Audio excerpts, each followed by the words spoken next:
Il est 20h sur les antennes de la télé Futurs Médias. Mesdames, Messieurs, bonsoir. C'est parti pour les titres de cette édition.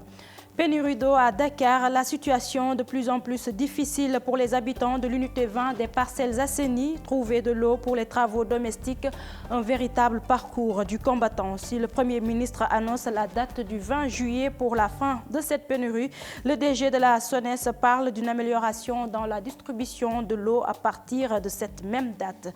1 milliard de francs CFA pour les éleveurs qui ont perdu leur bétail après les premières pluies. L'annonce est du chef de l'État, le président Macky Sall, qui était à Koungheul ce jeudi. Colère des commerçants du marché Gueule Tapée. Ils disent non au projet de construction d'un centre commercial dans le marché. Un projet du maire de la commune, Ousmane Doy, que vous entendrez dans cette édition. Les commerçants du marché Thiaroye s'opposent à l'implantation de champs dans leur localité. La présence de cette filiale française à Dakar, justement, pas du goût de certains commerçants pour le charger des produits de cette structure. 60% des produits sont locaux. Voilà pour les titres. Le développement, c'est tout de suite.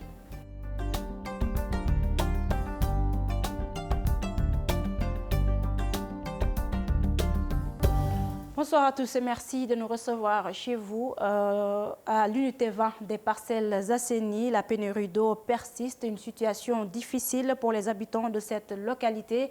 Faire la lessive ou laver le linge, un véritable calvaire pour reportage d'Issa Prera et Yao Gervais.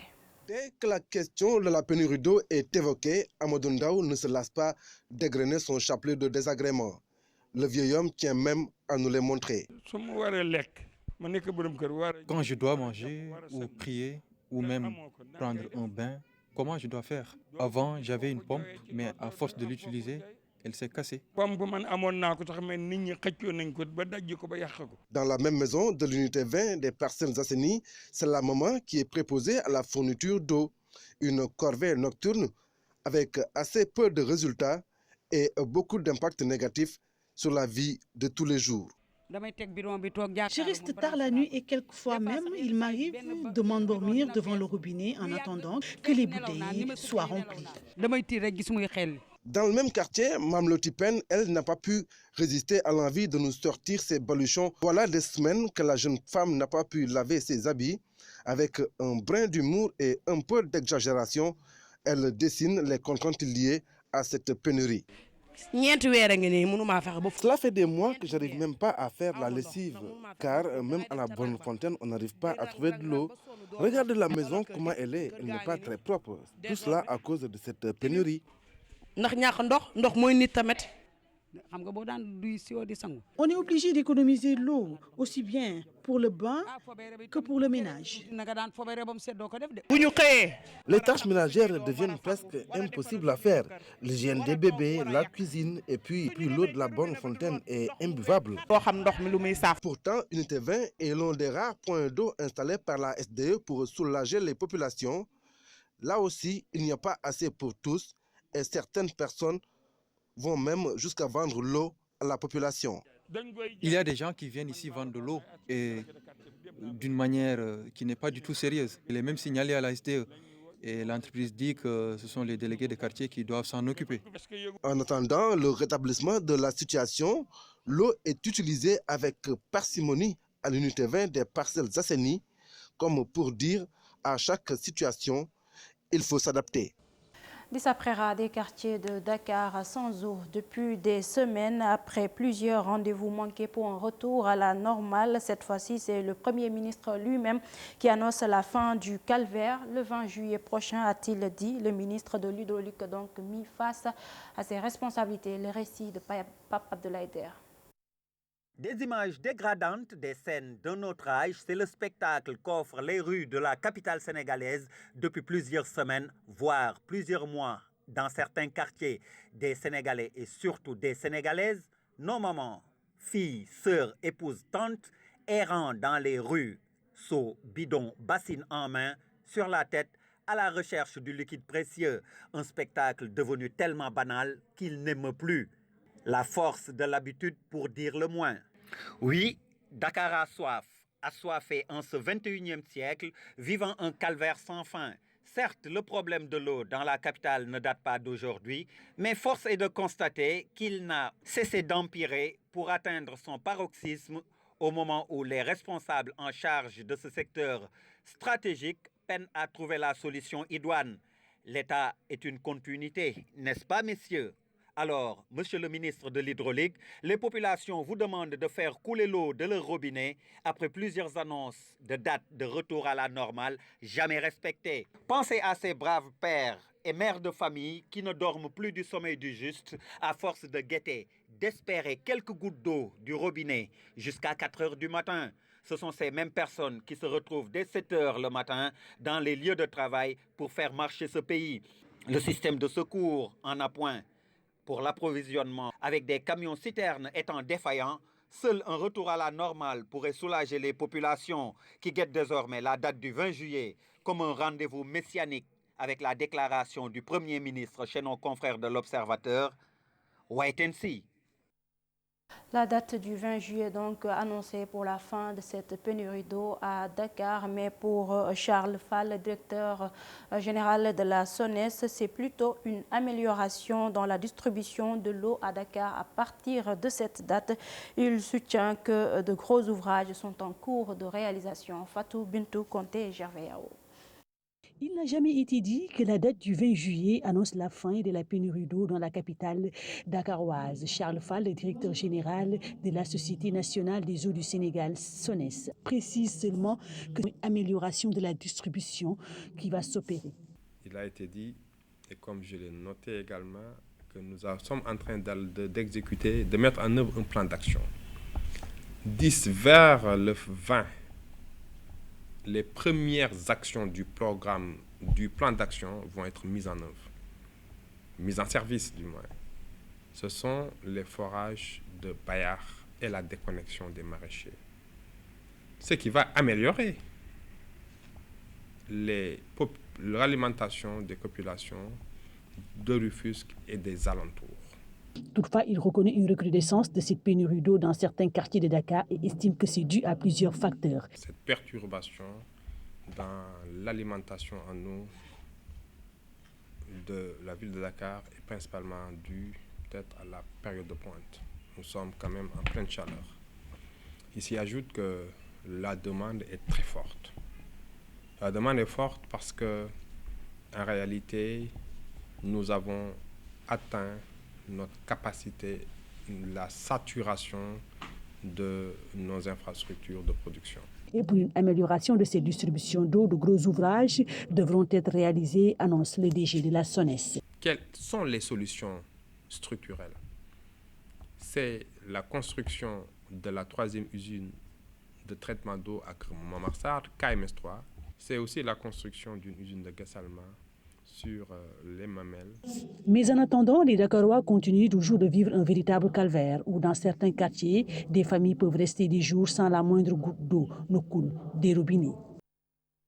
Fatou Bintou Conté, bientôt les consommateurs sénégalais pourront rester en justice en cas de désagréments liés aux services publics. Un texte est introduit dans le circuit administratif selon le vice-président de l'ASCOSEN, Mohamed Sissé, que je vous propose d'écouter au micro de Lisa Prera. Moi, je me suis déplacé à Tasset et je sais qu'en travaillant nuit et jour, normalement, cette eau viendra dans les robinets au mois d'août. Tasset parce que tout simplement, on a ces 10 forages, les 9 ont commencé à donner de l'eau. Il va falloir le raccordement. Le 10e est en train d'être creusé. Les canalisations sont en train d'être posées.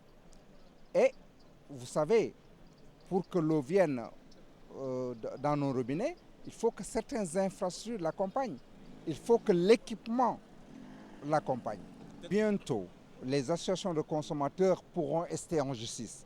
Le texte qui les permet de rester en justice est dans le circuit. Et je crois qu'il est en phase finale pour qu'en cas d'imputabilité de la responsabilité, par exemple, si c'est la SONES ou c'est l'ASDE ou un acteur dans le milieu rural, qu'une association de consommateurs puisse rester en justice pour des dédommagements. À présent, la réaction de l'Office national d'assainissement du Sénégal après la sortie des habitants de Pikine rue 10 d'hier. L'ONAS donc qui dénonce le comportement des populations. Les mécaniciens et autres maraîchers se sont installés sur les emprises de la structure, d'où l'accès difficile aux ouvrages en cas d'urgence. Le chef d'exploitation Amédine Diakhaté est au micro de Salif Sow et Asmalik Diop. C'est que principalement, on a un problème d'empiètement sur le collecteur. Vous voyez sur tout le parcours qu'on a fait, on a un problème d'empiètement avec des maraîchers et avec des épaves de véhicules. Bon, l'autre problème, c'est le problème lié au comportement des populations. Comme j'ai dit tantôt, quand il pleut, les gens ouvrent les regards systématiquement et traînent les eaux pluviales, les eaux de ruissellement à travers les conduites d'eau usée, qui ne sont pas destinées à cette fin-là. Et ce que ça a comme conséquence, c'est qu'il y a des déchets solides qui s'introduisent à l'intérieur des collecteurs et il y a des pierres également qui s'introduisent à l'intérieur des collecteurs.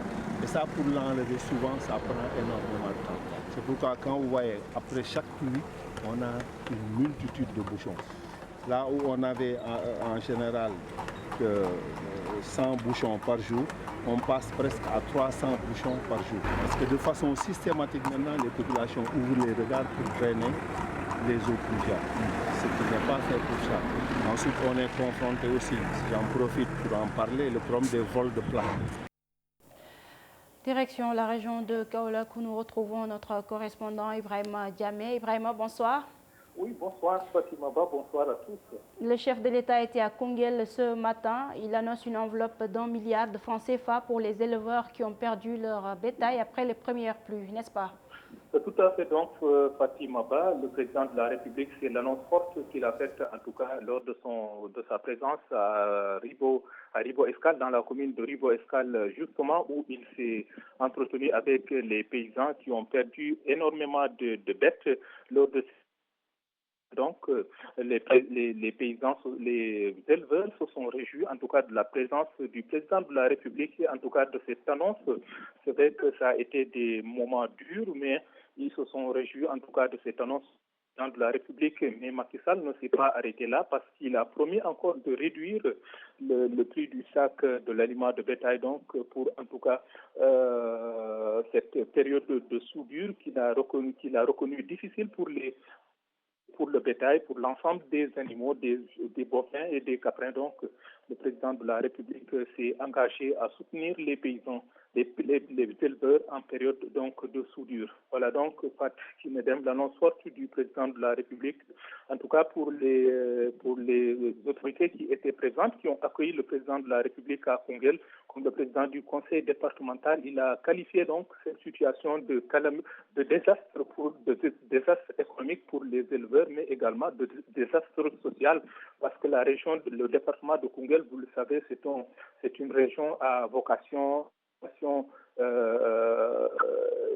ou à vocation donc agricole, mais également où il y a un cheptel, où le cheptel, la population du cheptel est très forte. Donc les autorités telles que le président du conseil départemental, comme le maire de la commune de Ribo Escale se sont fortement réjouis donc de cette présence du président de la République, mais également du ministre de l'élevage qui a estimé justement les têtes de bêtes qui ont péri donc à 22 000 donc têtes qui ont péri sur l'ensemble du territoire national. Donc les 1 milliard de francs CFA qui ont été annoncés vont être distribués incessamment donc à ces éleveurs qui ont perdu leur bétail à l'occasion de ces intempéries, Fatima.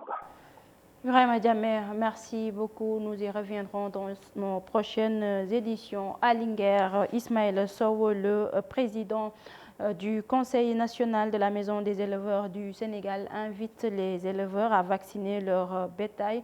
Il demande également aux vendeurs d'aliments de bétail de les aider en cette période de soudure. Ces propos sont recueillis par Modoumbay. Nous, on avait des partenariats avec les industriels fabricants d'aliments de bétail, mais quand même nous sollicitons aussi que les industriels renforcent le partenariat et nous donner toujours coup de main parce qu'en tant que les priorités, quand il y a des périodes de soudure, ils devront prendre la priorité les éleveurs parce que c'est nous qui utilisons l'aliment de bétail. Les intermédiaires, ils sont mêlés dedans, mais c'est pour régler leurs problèmes. Voilà, donc je pense aussi que nos parents, ils prendront aussi disposition prochainement pour bien organiser et soigner nos animaux. Parce que quand même aussi c'est important de nourrir, mais aussi c'est bien de soigner les animaux. Manifestation de colère des populations de Tigéré-Siré et Tigéré-Yéné, deux localités de la commune de Nabadji qui se retrouvent enclavées depuis les précédentes pluies. Les populations se sont retrouvées pour exiger l'érection d'un pont sur le bras du fleuve Djamel. La correspondance de Ali Pandenia. Après deux pluies déjà enregistrées, les populations de Tigéré se retrouvent à nouveau coupées du reste du pays. Distant de Matam de seulement de moins de 3 km, il faut aujourd'hui un détour de plus de 40 km pour se rendre à Tigéré-Siré et Tigéré-Yéné. Les habitants de ces deux localités jumelles ont quitté les concessions pour venir manifester leur courroux le long de la berge du bras du fleuve le Djamel. Nous, population de Tigéré, Koundel, Nima, Anda, Tchofol, Manjoa, Benke, Petite, remercions le président de la République. C'est au cours de ton mandat que nous avons reçu l'électrification des villages, un poste de santé en cours de construction et des aménagements agricoles. Cependant, nous sommes enclavés surtout pendant l'hivernage. En effet, chaque année, nous enregistrons des cas de noyade. Tout récemment, un enseignant nouvellement affecté et une fille du collège sont noyés en traversant le fleuve. En plus, tous nos champs se trouvent sur l'autre rive et même pour aller à Matam, distant de 3 km, nous faisons un parcours de combattants. Face à tous ces problèmes soulevés, nous réclamons vivement la construction d'un pont.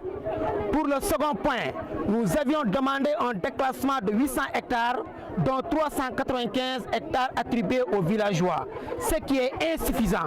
Même si les ouvrages de Ndouloumadi, de Djamel et de Orefondé ont permis aujourd'hui de sortir de nombreuses localités du Dandemayo de leur enclavement, les villages de Tchoubalel Nabadji et des deux Tigéré restent eux encore isolés. Pour sortir de chez eux, les populations n'ont aujourd'hui que de petites pirogues pour tenter de rejoindre l'autre rive. Ali Bandelion, merci. Derlé, village où est inhumé Ladjor Diop, la localité manque de tout, pas d'électricité, pas d'école, encore moins de postes de santé. Les populations n'en peuvent plus de cette situation.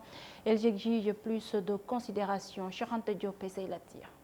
De Khelé Ladjor, nous sommes à 5 km de Thilmakambakol. C'est ici où est inhumé Ladjor Diop Ngoné Latyr. Son mausolée est implanté presque à la sortie du village. Malgré sa notoriété, selon les populations, de Khelé Ladjor n'a ni électricité ni case de santé. Il est incompréhensible qu'une personnalité nationale d'une telle dimension repose dans ce village, ici à Derklé Ladjor, pourtant plongé dans le dénuement total.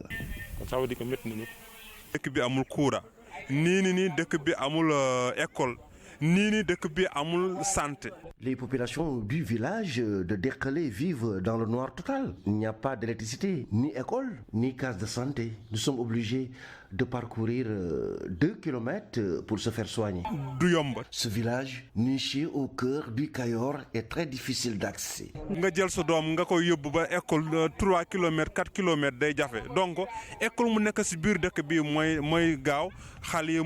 Chaque année, à l'occasion de la commémoration du roi du Kayor, des milliers de pèlerins se déplacent à Derklé pour découvrir cet héritage encore bien vivant. Journée morte pour les commerçants du marché Gueule-Tapée en brassard rouge ce matin. Ils disent non au projet du maire de la commune. Les commerçants l'accusent de vouloir construire un centre commercial dans le marché sans leur consentement. Le projet ne les arrange pas du tout et ils l'ont fait savoir ce matin, compte rendu de leur conférence de presse avec Alassane Ba Djilidjeme.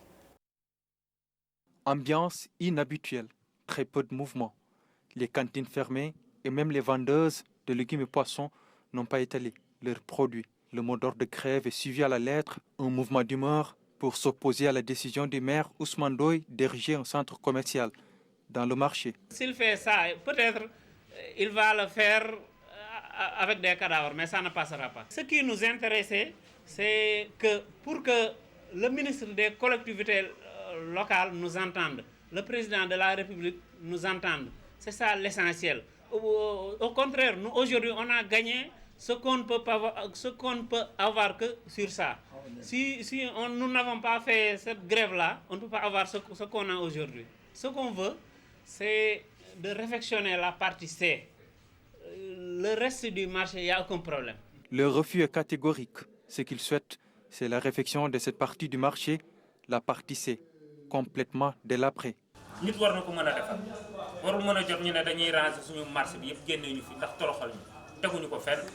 On est d'accord pour qu'on réfectionne là-bas.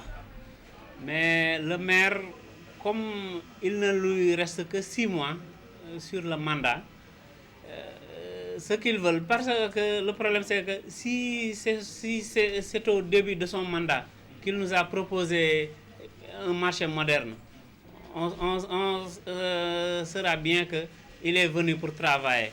Mais ça ne lui reste que 6 mois. Il nous propose un marché moderne avec 4 étages, piscine en haut, et pourtant le maire, on lui a laissé des projets au marché face. Le maire sortant Adam Ba l'a laissé le projet de marché face. C'est toujours des baraques. Ils se disent cependant ouverts au dialogue. Ces commerçants ne sont pas contre la réfection du marché, mais c'est l'attitude du maire qui les inquiète, selon eux. Alassane Ba, le maire de la commune Fass Gueule Tapée Colobane est en ligne. Monsieur le maire, bonsoir.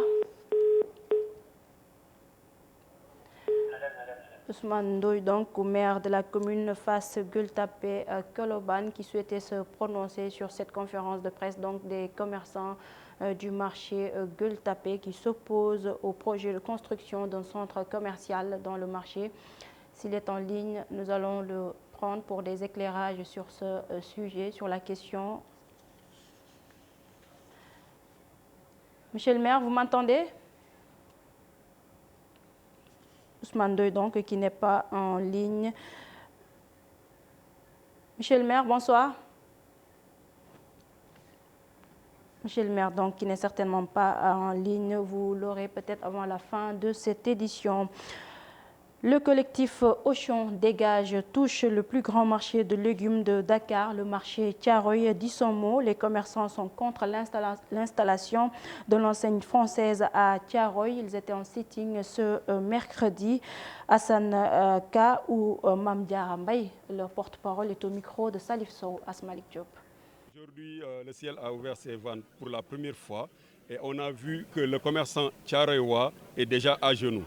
Donc ce commerce qui est à l'agonie, s'il se trouve que maintenant cette invasion d'Auchan dont on parle, qui est d'actualité, s'y ajoute, on verra tout simplement ce commerce qui est à l'agonie se voir achevé par Auchan, ce que nous ne voulons pas accepter, d'où l'intérêt de cette rencontre d'aujourd'hui. Ça commence par la sensibilisation, que tous les Sénégalais sachent que Auchan n'est pas accepté au Sénégal. Déjà, Auchan n'est pas voulu à Paris, Auchan n'est pas voulu au Maroc, Auchan n'est pas voulu en Mauritanie. Aujourd'hui, Auchan n'est pas voulu au Sénégal. Ici, à Thiaroye, dès demain, notre maire de commune va recevoir une correspondance adressée par les commerçants du marché de Thiaroye pour lui dire qu'on acceptera, on ne tolérera aucune autorisation d'installation d'Auchan à Thiaroye. Tout occupant de ce marché, tout usager de ce marché, même la gendarmerie qui est à côté, en souffre. Il a plu une seule fois, l'accès est impraticable. La route 103, qui normalement devait faire vivre le marché, on l'a dénoncé et on continuera de le dénoncer. Pendant plus de 15 ans, rien n'est fait par les autorités. Thiaroye a déjà une histoire de combattants. Nous sommes des combattants et ils nous entendront. À présent, la réaction du chef des produits Auchan, Pape Dieye, de préciser que 60% de leurs produits sont des produits locaux avec 335 fournisseurs. À la question concernant la qualité des produits, il a noté également une confusion. Je vous propose de l'écouter au micro de Maïmouna Ndiaye et Modou Diop. C'est une petite minorité qui se met devant la scène parce que peut-être leur intérêt est un peu menacé. Il s'agit autour de cette question pour dire qu'aujourd'hui, au niveau d'Auchan, la qualité des produits reste douteuse, ce qui n'est pas le cas. Aujourd'hui, plus de 60% de notre assortiment, et vous avez dû le constater, c'est des produits que nous faisons au niveau local, soit via des importateurs, ou soit des industriels. 5 ou 6 clients sur 40 000 clients, c'est quand même négligeable. Mais cela ne veut pas dire qu'en fait qu'on néglige ce problème. Nous, on prend note par rapport à cette problématique et nous essayons d'apporter tout le nécessaire pour éviter que pareille situation ne se reproduise. Le ministre du Commerce n'a pas souhaité se prononcer sur l'affaire Auchan. Aliou Sarr se limite à dire que l'État reste vigilant pour un contrôle du marché. Il appelle tous les acteurs à œuvrer pour une modernisation du commerce local. Le voici au micro de Mambiram Diouf. Je vous ai dit, je suis venu pour lancer une plateforme, vous ne pouvez pas me faire dévier de discussion. Je vous aime bien, je venais pour lancer une plateforme en ligne, je me limite à lancer une plateforme en ligne. À d'autres lieux, en d'autres endroits, on parle d'autre chose. Mais aujourd'hui, c'est lancer une plateforme en ligne. Il y a des jeunes Sénégalais qui ont lancé une plateforme qui permet à 3000 produits d'être vendus, à des professionnels de se positionner. Il faut les encourager. Vous savez, aujourd'hui, il faut s'adapter. Vous-même, vous avez chacun d'entre vous à 3 téléphones portables. Donc cela veut dire que le consommateur aujourd'hui est un consommateur mobile, un consommateur agile, un consommateur exigeant et un consommateur qui a des choix. À partir de votre téléphone portable aujourd'hui, vous pouvez demander le type de téléphone portable ou le type de manque que vous voulez consommer. Donc si vous avez sur la plateforme plusieurs produits, donc il y a une concurrence qui s'exerce aujourd'hui sur les producteurs. Donc c'est sur ça aujourd'hui qu'il faut travailler et non pas sur d'autres choses. Vous savez, le gouvernement est vigilant et le gouvernement restera toujours vigilant sur toutes les chaînes. Aliou Sarr a procédé au lancement de la plateforme électronique Yessal Ndiaye, une vente en ligne initiée par l'UNACOIS Yessal. Faire ses courses au marché ou dans les grandes surfaces, le consommateur a le choix, mais pour les Sénégalais rencontrés, pour trouver un produit de qualité à moindre prix et qui respecte les normes d'hygiène, ils vont dans les grandes surfaces. D'autres, pour des raisons personnelles, préfèrent encore le marché. Reportage Mabiram Diouf. Khadifa est restauratrice. Le plus souvent, elle fait ses achats au marché parce que, dit-elle, la qualité y est. Mais c'est aussi une question de fidélité et d'affinité.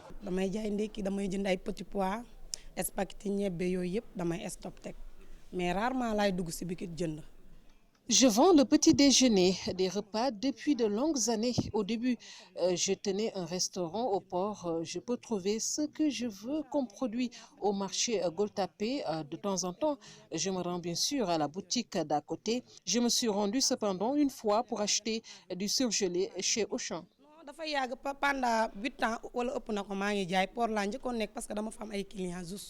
Pour se ravitailler, ce monsieur qui a préféré garder l'anonymat trouve ailleurs ses provisions au niveau des grandes surfaces et c'est chez Auchan pour plusieurs raisons. C'est que les produits, on sent qu'on les entretient. Il y a moins de poussière, il y a moins de mouches. Donc, et je pense que les prix sont beaucoup plus abordables. Donc on veut bien essayer de prendre à la boutique, etc. Mais si les boutiquiers n'ont pas ces prix-là, je pense qu'il y a un problème quelque part. Il faut bien que quelqu'un prenne la responsabilité.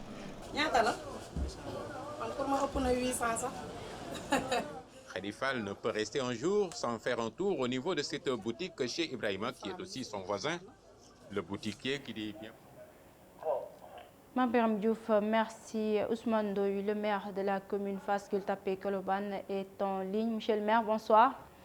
Bonsoir, c'est pas Fass Gueule-Tapée Colobane, hein, c'est Gueule-Tapée Fass Colobane. Gueule-Tapée Fass Colobane, d'accord. Voilà, c'est corrigé. Alors, qu'en est-il de ce projet auquel s'opposent les commerçants de votre commune? Bon, alors moi je le dis avec toute franchise, je suis stupéfait, je suis découragé comment fonctionne mon pays, comment les gens réfléchissent.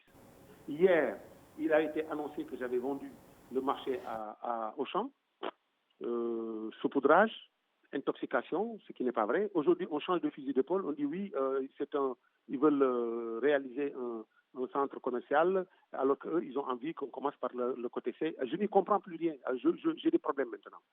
Parce qu'il n'a jamais été question de travailler avec Auchan, je ne les connais pas. Il est effectivement question de moderniser ce marché, mais en relation avec eux, on discute avec eux. Nous sommes en phase de projet, d'étude de projet.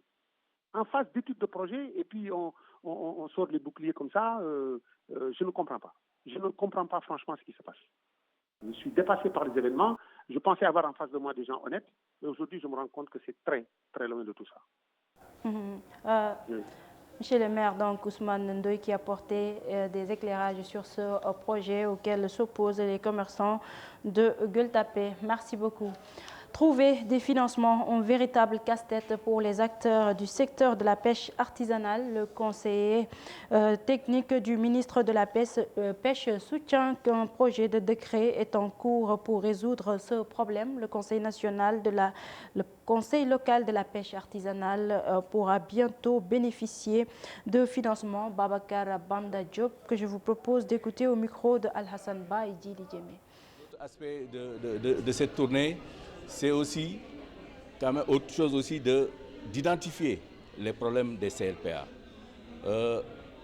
Il en a énuméré quelques-uns, notamment un problème de financement, de moyens pour faire fonctionner les CLPA. Des problèmes de sécurité aussi. Il y a d'autres problèmes aussi qui sont réglés.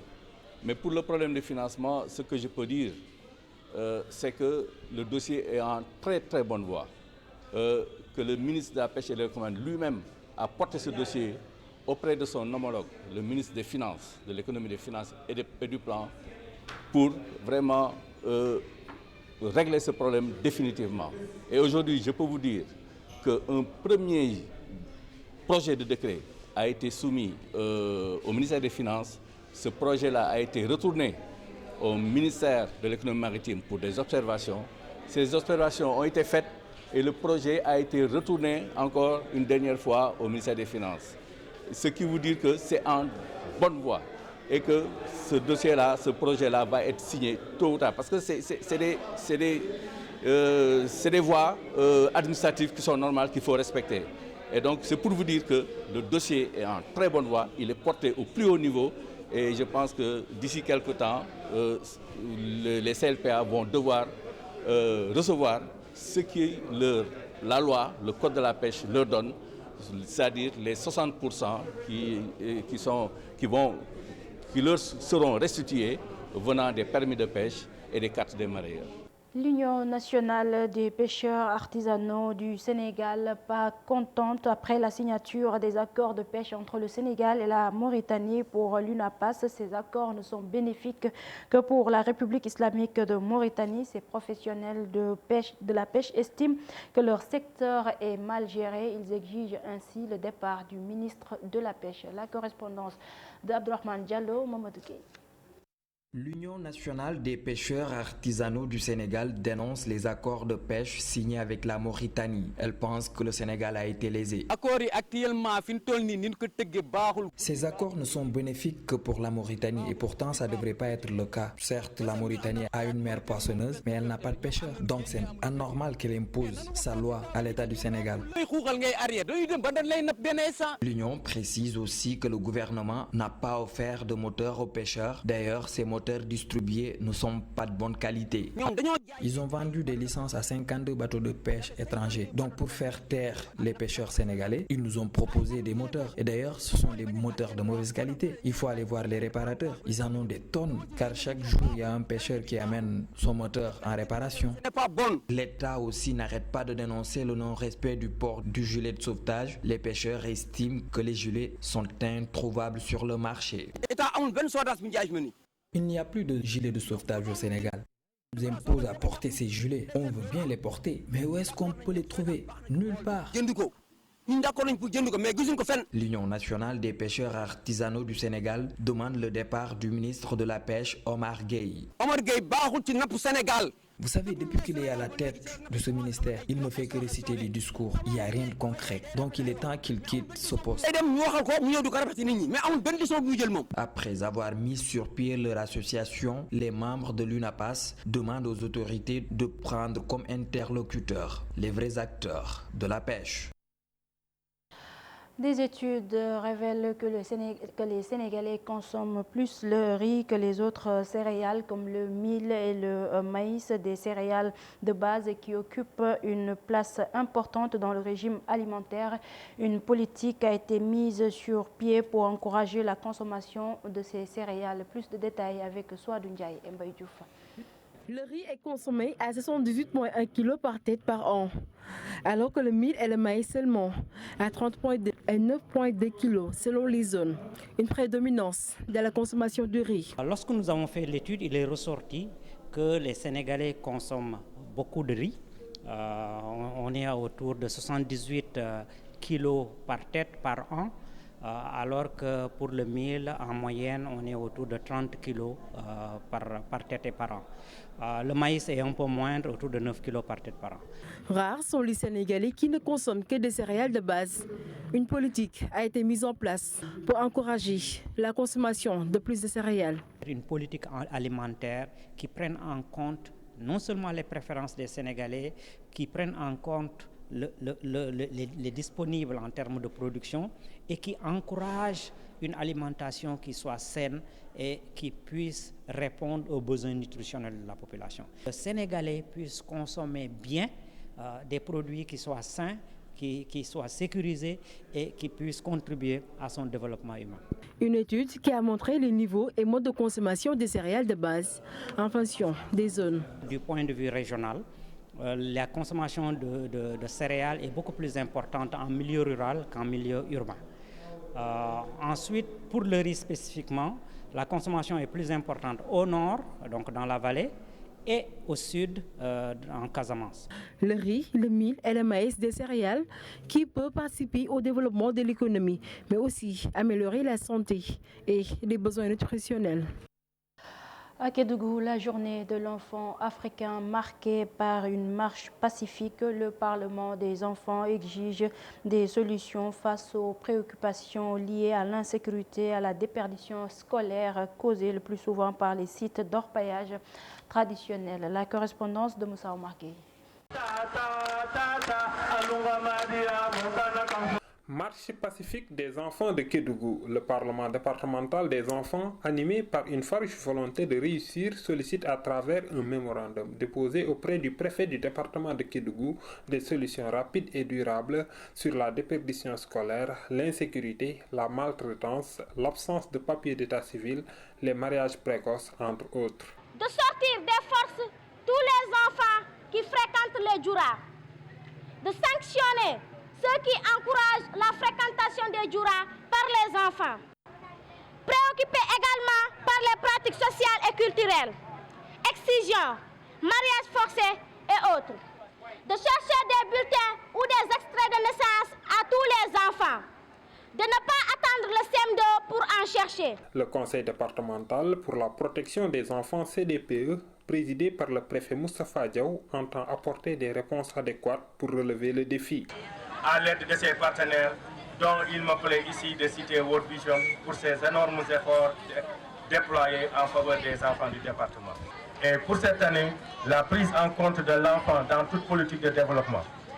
Ce thème nous interpelle tous, car il y va de l'avenir de nos enfants. Le Parlement des enfants voudrait tout aussi acquérir une expérience sur le fonctionnement des collectivités territoriales. Avant de boucler cette édition, le prix Tchikaya Outamsi décerné au poète sénégalais Amadou Lamine Sall, en honneur pour ce disciple de Léopold Sédar Senghor. Nos reporters Aïssatou Paye et Gervais Yao l'ont rencontré. Reportage. Et danse ma vigane sous les tambours crevés de ce pays crevé, au soleil crevé, où tu méfiais se relève l'espoir toujours têtu. Je ne sais pas si j'ai cette touche. Je dis toujours que je ne sais pas si je suis un poète. Au poète, vous l'êtes sûrement. Le prix Tchikaya Outamsi de la poésie africaine, une autre consécration. Et comme vous le dites si bien, la poésie va au-delà de tout. C'est plus que tout, une musique de l'âme. La poésie est un refuge. La poésie, c'est l'amour. La poésie, c'est la fraternité. La poésie, c'est la générosité. La poésie, c'est la beauté. Sans poésie, il n'y a pas de monde. Il n'y a pas de rêve non plus, évidemment. Il n'y a pas de monde, il n'y a pas de rêve, il n'y a pas d'amour. Donc, la poésie nourrit la vie. Elle la nourrit au sens le plus beau. Beauté, merveille et la poésie de Amadou Lamine Sall. Et pour que vive ce genre, il appelle à une relève. La poésie est vivante. Il y a des jeunes qui aujourd'hui travaillent. Ils ne travaillent pas peut-être assez, mais ils travaillent très bien. Ils sont sur la voie. C'est très important de les citer. Quand Senghor parlait de moi, il n'était pas évident, mais qu'il parlerait de moi. Donc, moi, j'ai envie de dire que Moustapha Dieng, mais que Fally Diaité Kaba, que Abdoulaye Fodé Ndione, mais que Amadou Lamine Ba sont sur la voie. Relève assurée, mais le Senghorien exige de la qualité dans les écrits. La seule chose que je demande, c'est de prendre le temps d'écrire et de créer des œuvres qui ne restent pas une semaine, mais qui restent des siècles. Amadou Lamine Sall, le poète total, le poète accompli. Et c'est tout pays, merci. Mondial 2018 France-Uruguay, c'est demain à 14h. Les ressortissants français à Dakar, plus que confiants pour eux, la France va battre l'Uruguay. L'attaque fera la différence. Mbappé et Griezmann seront les buteurs. Ils sonnent la mobilisation pour la victoire des Bleus. Reportage Pape Faraning et Abdoulaye Diallo. Enfants de la patrie, le jour de gloire est arrivé. Allez les Bleus en finale! Allez les Bleus! Les ressortissants français sont plus que confiants pour une victoire des Bleus face à la Céleste. Pour eux, l'équipe de Didier Deschamps a des armes pour battre l'Uruguay. Personnellement, je la vois d'un très bon signe. Je pense qu'on devrait se qualifier contre l'Uruguay. L'Uruguay justement. Et donc, non, ça se passe très bien ici. Il y a beaucoup d'animation, beaucoup de gens qui viennent d'ambiance. Voilà, les gens crient. Dès qu'il y a des actions un peu chaudes. Non, ça se passe très bien. Il y a de l'ambiance, ouais. France-Uruguay, une boucherie, j'ai déjà dit. Je répète, ça sera une boucherie. Ça sera minimum 2-3-0 pour la France. Les buteurs ? Buteur, j'annonce Griezmann. L'attaque fera la différence. J'ai mis une petite pièce dessus. Pour ces Français, Mbappé et Griezmann seront les bourreaux des coéquipiers de Cavani. Griezmann, je pense que Griezmann va marquer, ouais. Et le jeune Mbappé, comment vous le voyez ? Ah, très en forme. Très en forme. Buteur, j'annonce Griezmann, premier buteur. Mbappé en deuxième. Peut-être Giroud, s'il est mis, s'il n'est pas remplaçant. Mbappé, on connaît bien Mbappé, qui est un grand joueur. C'est pas le seul, mais puisqu'il est...